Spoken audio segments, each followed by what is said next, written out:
नमस्कार दोस्तों, bank Nifty की वीकली वीडियो में आपका स्वागत है। चलिए चार्ट पे एक बार डिस्कस करते हैं। देखिए इस वीक वीकली टाइम फ्रेम है। इस वीक बैंक निफ्टी ने 46,863 यहाँ पे क्लोजिंग दी है।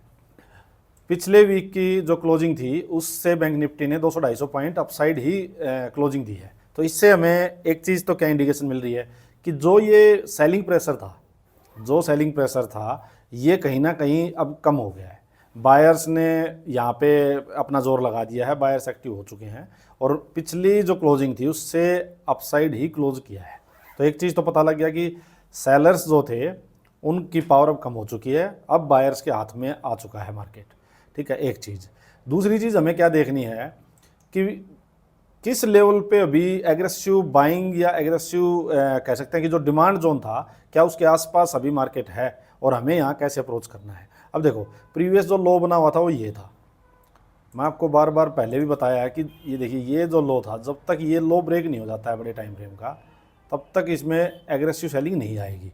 अब ये सेलिंग जो थी ये क्या थी, इसकी मैं आपको साइकोलॉजी समझा चुका हूँ। देखिए ये एक डिमांड जोन था, 1 2 3 4 वीक की कैंडल रुकी थी, उसके बाद अपसाइड अच्छा खासा मूव दिया था ये 3500-3700 पॉइंट का। उसके बाद ये सेलिंग आई थी इसमें। तो ये जो सेलिंग थी ना, ये जो रेड कैंडल दिखाई दे रही है, ये कैंडल कोई ये ट्रेंड रिवर्सल की कैंडल नहीं थी।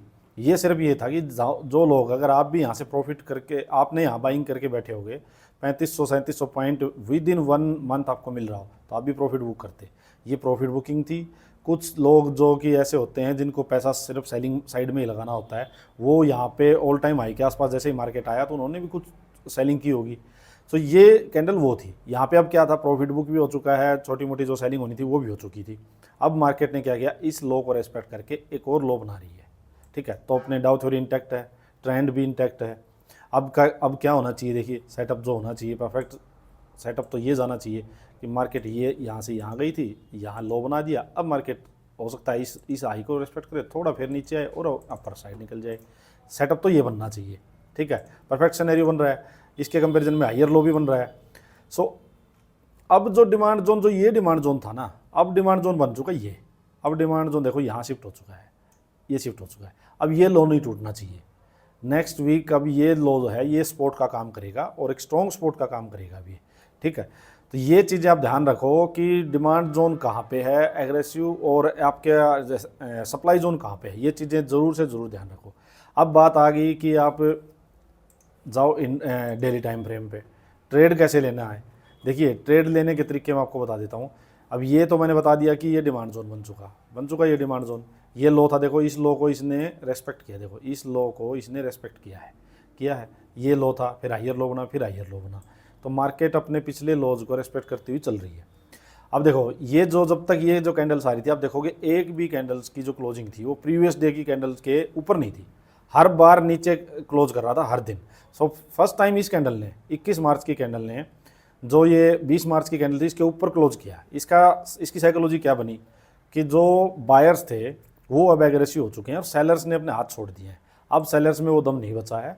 सो इसके जो लास्ट जो ये वेपन था, जो ये अनडिसाइडिंग कैंडल बनी हुई थी, न्यूट्रल कैंडल, इसके ऊपर क्लोज कर दिया। तो अब बायर्स एग्रेसिव हो चुके हैं, ऐड हो चुके हैं यहाँ पे। अब देखो सेकंड डे क्या था, ये फिर से एक कैंडल बनी ग्रीन, लेकिन प्रीवियस डे का इसने हाई नहीं निकाला, इसके अंदर ही इसने क्लोज कर दिया।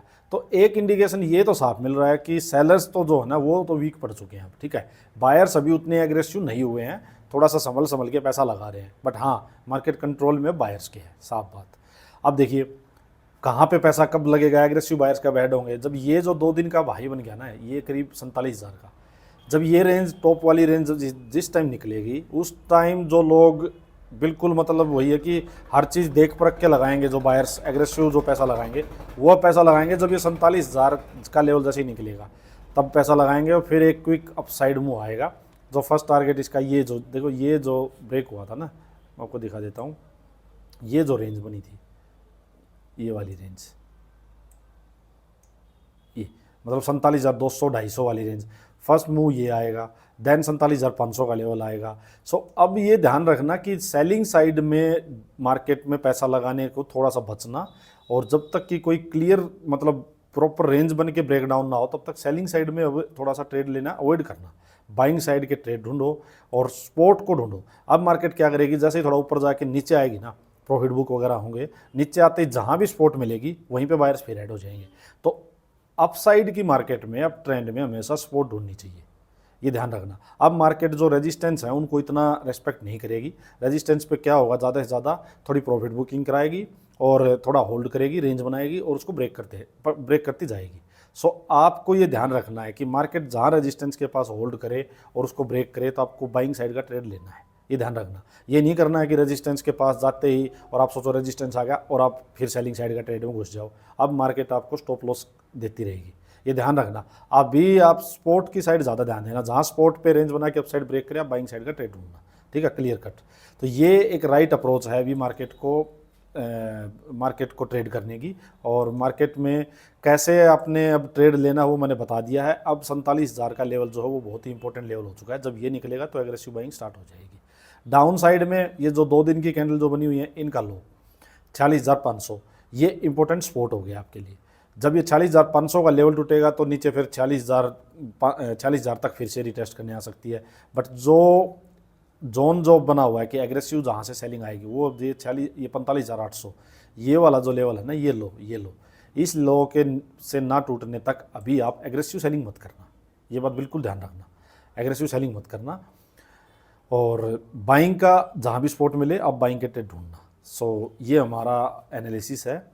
और एक बार मैं वीकली कैंडल आपको फिर से दिखा देता हूँ। देखो मार्केट ने क्या किया था, जो ये कितना रिट्रेस किया, देखो मैं आपको एक रिट्रेसमेंट की चीज़ भी बताई थी। देखिए यहाँ से ये आया अराउंड ये देखिए ये 61 to 78। मैंने आपको बताया है कि कोई भी ट्रेंड जो एक, मान लीजिए मार्केट किसी भी एक ट्रेंड में चली गई, ठीक है, और उसके बाद अगर वो 61 to 78% तक रिट्रेस करके कोई हायर लो बनाती है तो इसका मतलब है कि वो ट्रेंड इंटैक्ट है और मार्केट बिल्कुल सही चल रही है।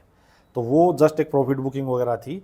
और वहाँ पे 61 to 78 पे जहाँ आपको हायर लेवल मिले तो आप समझ जाना कि मार्केट फिर से उसी डायरेक्शन को फॉलो करने वाली है। मैं बहुत ज़्यादा ये फिबोनाची वगैरह रिट्रेसमेंट वगैरह को यूज़ नहीं करता हूँ, सिर्फ और सिर्फ मैं यही चीज़ देखता हूँ कि 61 to 78 पे कोई मार्केट होल्ड कर रही है, वहाँ पे कोई हायर लो बना रही है, वो मेरे लिए बस इंपॉर्टेंट होता है। सो वो भी मेरे को यहाँ सिनेरियो सही दिख रहा है, बिल्कुल सही है। अब अगर इस वीक में मार्केट ये हो सकता है कि देखिए 2 सिनेरियो बन सकते हैं। अब एग्रेसिव बायर्स ऐड हो गए तो डायरेक्ट इसके हाई को ले जाएगी 47,000 को और मार्केट इस लेवल को रिटेस्ट कर देगी 47,800 को, ठीक है, ये इसका फर्स्ट हर्डल ये होगी। या फिर मार्केट क्या कर सकती हो सकती है एक बार 1-2 दिन इंट्राडे में नीचे आए थोड़ा और ये एंट्री दे के जाए, स्टॉप लॉस तो ये रहेगा ही, या हो सकता है नीचे थोड़ा एंट्री दे और फिर वापस खिंच जाए कैंडल। ये भी हो सकता है कि एंट्री देगी वीकली में, वो वीक बन जाएगी, फिर 1-2 दिन मार्केट सेलिंग साइड की आएगी, एंट्री देगी और फिर वापस खिंच जाएगी, क्लोजिंग इस कैंडल के ऊपर ही दे देगी, ये भी हो सकता है। तो आप ध्यान रखना इस चीज़ का, सपोर्ट जहाँ भी मिले और वहाँ पे अगर रेंज बना के अपसाइड का मूवमेंट दे तो समझ जाना कि हाँ बाइंग साइड का ट्रेड बन रहा है, ठीक है। इस तरह से आप इसको चार्ट को रीड करना सीखो। और मेन चीज़ आप बड़े टाइम फ्रेम पे ट्रेंड को देखना सीखो कि ट्रेंड क्या है। अभी ट्रेंड मेरे को बिल्कुल क्लियर कट अप ट्रेंड लग रहा है, मेरे को कोई दिक्कत नहीं हो रही, कोई ट्रेंड रिवर्सल नहीं लग रहा, ठीक है दोस्तों। चलो इस वीक के लिए यही, और ट्यूसडे से फिर अपनी वही डेली वीडियो जो है वो अपनी आती रहेगी।